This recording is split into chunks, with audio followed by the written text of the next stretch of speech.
Tout part d'un constat. En faisant usage de la pensée rationnelle, il n'est pas bien difficile d'imaginer ce qui nous attend dans un futur assez proche, si nous ne remettons pas tout à plat maintenant.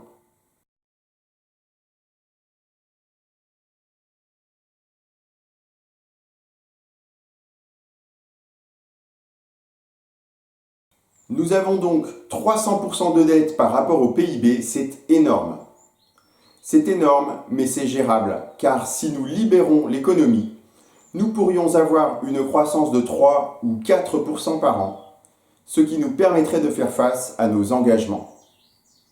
Dans la situation actuelle, c'est-à-dire une économie mixte, bridée par le capitalisme de connivence, il n'y a pas de croissance.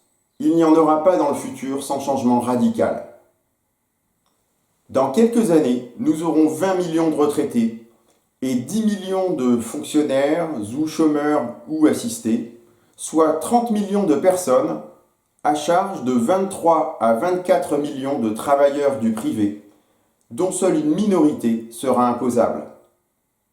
Ce système va s'effondrer si ML2D ou un autre mouvement issu de la société civile n'arrive pas au pouvoir pour tout remettre à plat.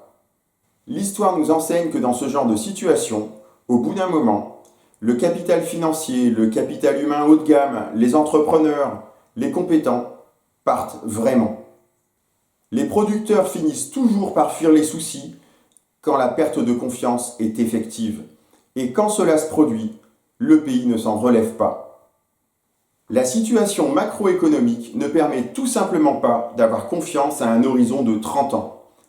Si l'on ne parvient pas à se débarrasser du socialisme, tous les productifs quitteront le navire.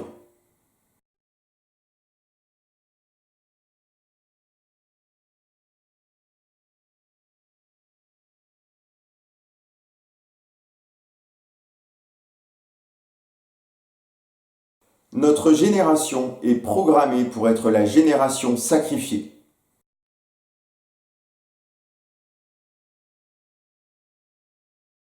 Nous voulons faire prendre conscience aux citoyens productifs du sort qui leur est promis. C'est en radicalisant les classes moyennes productives, ceux qui ne pourront pas fuir car ils n'en auront pas les moyens, que nous parviendrons à nous imposer politiquement pour exiger une remise à plat globale du système, c'est-à-dire la fin du socialisme. Ce ne sera pas facile ni sans risque, car des personnes puissantes vivent très bien de ce système. Mais ce serait une folie de ne pas le tenter.